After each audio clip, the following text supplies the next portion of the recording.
Matamamada Lai Khut-Sangbi haina leirambe hi chabi adu Sajigi mapana thangna makut tanthakkiba oibadagi mahake power pumba loikhiduna micham mamagum makut palaga khungang adu thadoktuna athapa umangda leiba takhi adubu hinsabi haunabi tumina leibadi hainadabanina amuka mahak Lai Khut-Tenbi haibadu olaga halakhi aduga thaina mahake asama makutto amuk halarunabagi damakta yumthong kudingi makut loba lakhe Bina nang pahom darabo Kani pauno ne baby nana liraga taduri bidana nana lidana kamai taduino as ai ko saida lang ngai khwe mana mane he khijen ba wa ma ngang ba da ekta ulei pali taune binde oi de ngarang se Lai Khut-Tenbi la amyai ne aduga binde gi makuto katalaga puja khrai ne tarbo nang si pause Karino haisibo nate Lai Khut-Sangbi haina aina ima pokngai dagi akai babo na lirak padute kaya tazure adu Lai Khut-Tenbi hani sina bukanana sina mo I don't know who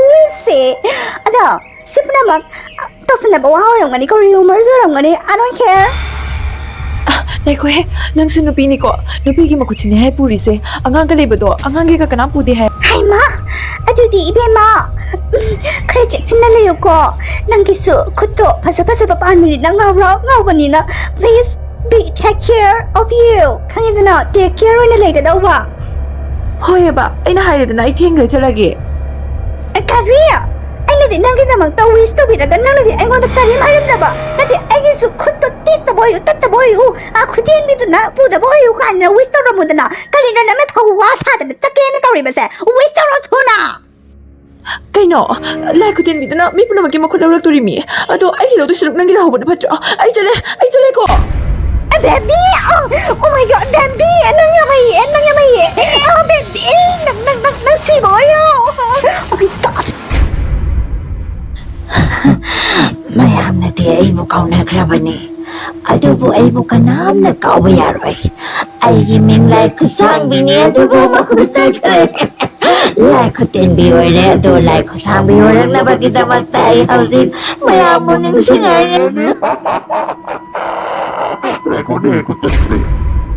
Baby baby nangi power to khut asang badu da yauri pani ai bi su khangi adubo ngasi gi mirol na de nang mu kaung na le haibadi nang se wari na re haibadi just only phunga da phamaga mabok na mapuna just kari fairy tale du maino wari se lina re ko nangi wari se nang bu kinadre nang sorry phok tel dubo phok tel haibado fairy tale ai su jai da na ngadro Ay lai haibada ang ka loy na kapatong narami ba ni matamamada ay buki narami ba ni hosik ti ang kapada Lai Khut-Sangbi hay na dre hosik ti tapta na na yung naging maming silkre ado yaroy iwa nangay tawbiw ne Baby, waga no. Habadi nang na yung tong kudingi no pising gi makut laura ka pora ido ay haibigi patana. Makutsing do katalaga pora adu batu da pochal laga sum sang nang gi han gi makuto amuka mo ri amuka panjal lo. Oh my god, what a nice idea now. Ay watan ne ay bunong shiwiri ba aso jam na koglay ba ki wasi bukan nagilayram ganin ng the green flag ni oh my god I am so lucky in this toxic world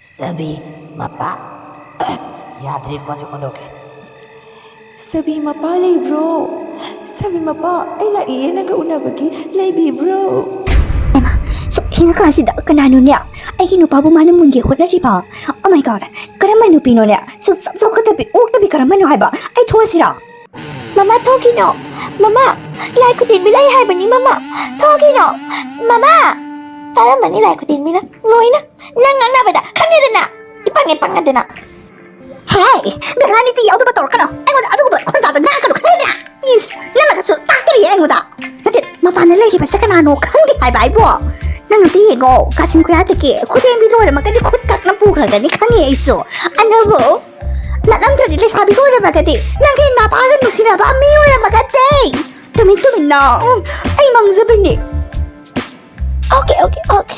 I'll manage. Mommy, nang wayam nang angano.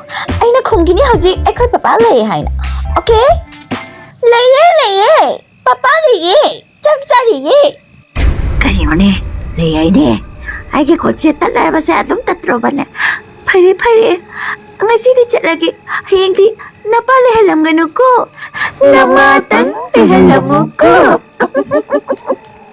ꯑꯩꯃ ꯆꯨꯝꯃꯤꯅꯦ ꯏꯆꯥ ꯅꯪ ꯍꯥꯏꯗꯤ ꯂꯣꯏ ꯆꯨꯝꯃꯤꯅꯦ ꯂꯥꯏ ꯈꯨꯠꯇꯦꯟꯕꯤꯗꯣ ꯑꯣꯏ ꯂꯩꯔꯝꯃꯦ ꯍꯥꯏꯕ ꯑꯩꯗꯤ ꯁꯦꯔꯥꯟꯅꯅ ꯅꯄꯥꯒꯤ ꯇꯨꯃꯤꯟꯅ ꯀꯣꯏꯅꯕ ꯅꯨꯄꯤꯒ ꯑꯣꯏꯔꯝꯒꯅꯤ ꯀꯥꯏꯅ ꯈꯜꯂꯨꯕꯅꯦꯕ ꯃꯥꯗꯤ ꯂꯩꯁꯥꯕꯤ ꯃꯈꯣꯟ ꯁꯥꯔꯒ ꯑꯩ ꯈꯨꯠꯁꯦ ꯀꯛꯀꯦ ꯂꯥꯛꯄꯅꯦ ꯅꯪ ꯍꯥꯏꯗꯤ ꯂꯣꯏ ꯆꯨꯝꯃꯦ ꯍꯌꯦꯡꯁꯨꯅꯦ ꯅꯪ ꯑꯗꯨꯝ ꯄꯄꯥ ꯂꯩ ꯀꯣꯂꯤ ꯀꯥꯏꯅ ꯑꯗꯨꯝ ꯈꯨꯝꯈꯣ ꯍꯥꯏꯕꯀꯣ ꯌꯨꯝꯊꯣꯡ ꯈꯨꯗꯤꯡꯒꯤꯗꯤ ꯅꯨꯄꯥꯒꯤ ꯃꯈꯣꯜ ꯂꯣꯏꯅ ꯇꯥꯏ ꯑꯗꯨꯕꯨ ꯁꯥꯕꯤꯒꯤ ꯃꯃꯥ ꯃꯆꯥꯁꯤꯗꯤ ꯑꯩꯅ ꯊꯣꯛꯈꯤꯕꯒ ꯃꯃꯥ ꯃꯆꯥꯇ ꯂꯥꯎꯅꯕ ꯇꯥꯏ ꯃꯋꯥꯒꯤ ꯃꯈꯣꯟꯗꯤ ꯇꯥꯗꯦ ꯃꯋꯥꯁꯤ ꯂꯩꯔꯤꯗ ꯂꯩꯇ꯭ꯔꯤꯗ ꯇꯧꯁꯤꯟꯅꯩꯔ ꯈꯪꯗꯦ ꯑꯩ ꯍꯌꯦꯡꯗꯤ ꯁꯥꯌꯣꯜ ꯑꯣꯜꯂꯒ ꯏꯟꯚꯦꯁꯇꯤꯒꯦꯠ ꯇꯧꯔꯒꯦ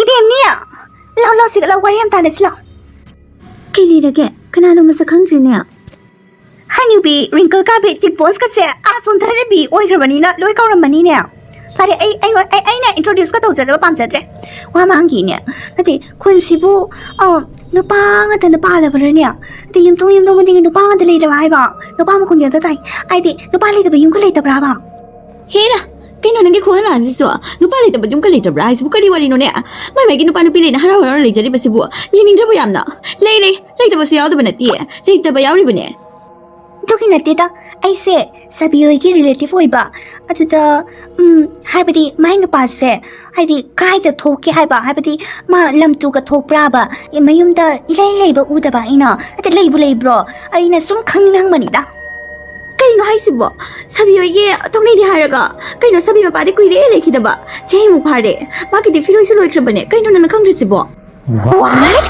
What does it say? Huh? She's a widow? But ꯂꯨꯈ꯭ꯔꯥꯕꯤꯅꯦ ꯍꯥꯏꯕ ꯑꯩꯗꯤ ꯈꯪꯉꯝꯗꯦꯅ ꯑꯩꯉꯣꯟꯗ ꯇꯧꯁꯤꯟꯅꯔꯝꯃꯦꯗꯅ ꯅꯥꯏꯀꯣ ꯍꯣꯔꯦꯟꯗꯤ ꯃꯈꯨꯠꯇ ꯅꯠꯇꯅ ꯃꯉꯥꯛꯁꯨ ꯀꯛꯀꯦ ꯁꯥꯕꯤ ꯃꯃꯥ ꯆꯤꯜꯍꯩꯕꯤ ꯅꯋꯥ ꯂꯩꯇꯦ ꯂꯨꯈ꯭ꯔꯥꯕꯤ ꯁꯥꯕꯤ ꯃꯃꯥ ꯂꯩꯕꯔꯣ ꯂꯩꯇꯦ ꯃꯃꯥ ꯂꯩꯇꯦ Karino, mama leitaba tuna mama lei haiba aduga mama leiba bana mama leitian harisna Karino. Kaino ko lausibo? Ay kangin nama manung nalay ay kangin. Ay mo dalot ka na. Nachaba ay paklang pakay na gawin na sangak ka na. Why no pakay na sangak ka na haiba? Tuna pataraw nama pataraw. I'm so sorry. Ay gina to bane. Ay nale. Ay gina to bane. Pige. Kutso. Ay jana pige kutso logro. Ay jana pige kutso nate. Ay jana pige sunu pugro. Please. Ay mata piyo. Karino mama nang ngadi to ba? Karina, ay kiba na buloy re. Ay nang bukan na ba na di na mitawri ba na Karina. Hey, apang piya. Nang lay badagi ne. Ay si wayam chila bane. Nang siya khara singu ne. Napaso lay to ba nang ginapunsi se. Hingu na kari ka nang isirok pa na patro. Namagi su khara kalu ne. Nang chakradi ay su atuba na pa amathiraga. Icha ano bu pupaya idana. Icha hay dubu cham ni. Amatira kay sunate. But mama hay dudi ang itang tanik ang idana.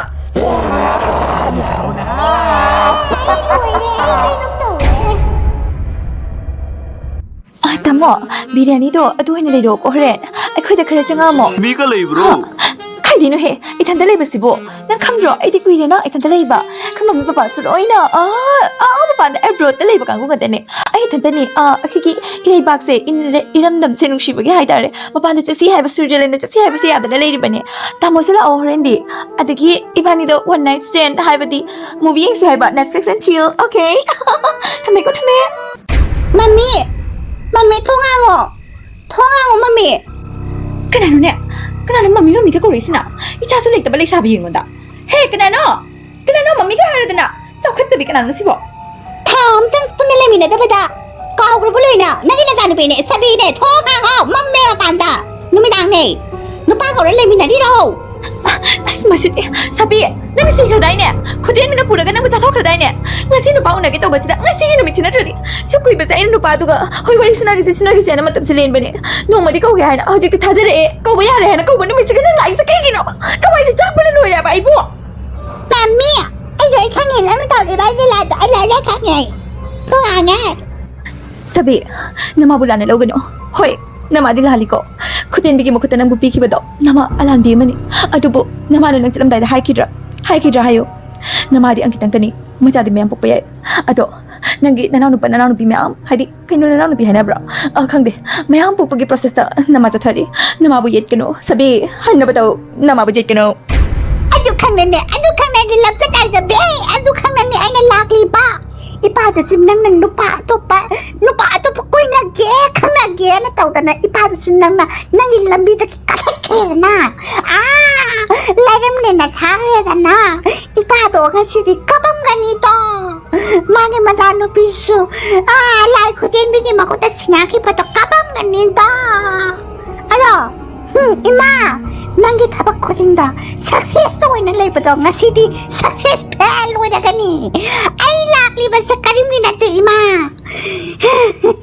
nangi khutak na lakpan na ay kaino ne lai khutin bigi manakta leiru dana mase hingchabi ole ne mase kaino makhuna maphala yare dana nupi ke ado aingonda muthiba lai se karigino ho ima pangbiya mayam nga ri bisa ka enta ta ta nang ba haibadi ne lai khutien bi ne khut changdo ra kadori ba se makhut se karam ma makhut changi haibada ne angang singi makhut amata changdi khangi dana bachelor roi ba angang singi sung change changde mana changi ba se mama oi bi luhong da bi khangi dana mau singi oi na makhut laura ka phori ba adu changloi ba ado ai kutti ala oidre aduna aingonda pizza pitak to dana how na thum na pizza dana sakse phaja so bane ado ima akoi yum de di kanam te gi maku chatri banina akoi yum de gi lauro oina ima lai ku ten mina hari e lai ku sang bi oina na be da makta so ima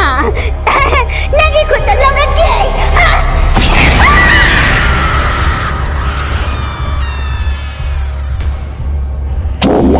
Share and subscribe.